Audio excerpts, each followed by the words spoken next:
Quite a choppy session today, but it did end positive for the S&P 500. Investors are trying to find some confidence from the PPI print that came in light on this Tuesday, but obviously the highlight is tomorrow, and there are still nerves, and investors are right to be nervous. What we've seen over the last couple months has been a really big move in the macro indicators, the bonds and the dollar mostly. Stocks have started to buckle in the last several weeks and dating back to the last month of 24. So a lot of this is kind of coming to a head tomorrow. It should be one of the most watched inflation prints in some time. If you chart economic surprise rates or inflation surprise rates, they've both been gravitating higher again. It's one of those situations where it looks like the nominal figure, the actual number that everybody's looking for, probably will go against what you want. You're going to see likely a tick up in inflation, and it looks like the odds are more towards a beat than a miss, even with PPI light, just based on inflation surprise indexes and how overall the economic data have been beating to the upside, showing strength, and a few of the particular services and consumer-related inflation points, whether it's inflation expectations or services prices paid. Those things do indicate likely warmth on this figure.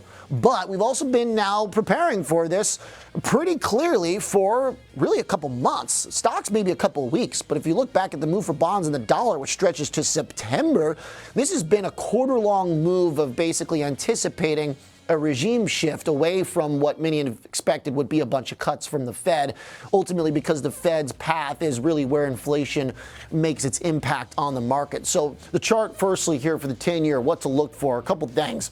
We already got to the one-year high, so we did break above here from where we were last April.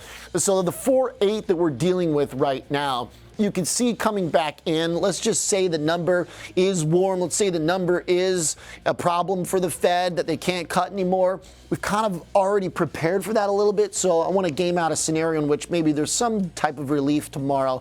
I think we all know what happens if the number comes in way too hot and the market doesn't like it. Stocks are going to get hit. You're going to have the dollar really firm, and you might get some flattening in the yield curve. That's a problem. That'll determine how far yields move, but likely bonds would sell off. But if that doesn't happen, why not come back here to maybe the old high, which is roughly around the 4.7? You could kind of see, I think, potentially that for the 10 years. Just considering here maybe what could happen if we have to maybe undo a little bit of the recent prep for a hot number. Again, this is not saying the number is going to be cool or the number is going to be great or the number is going to be bullish, just kind of gaming out some scenarios technically. For the dollar, given that you've broken out for a while now, this whole regime here for the dollar has been above the previous one-year high. The dollar's probably going to be more supported because it's got other things going for it too, which is the tariffs skew positive for the dollar. Any risk off for any other reason in markets skews positive for the dollar.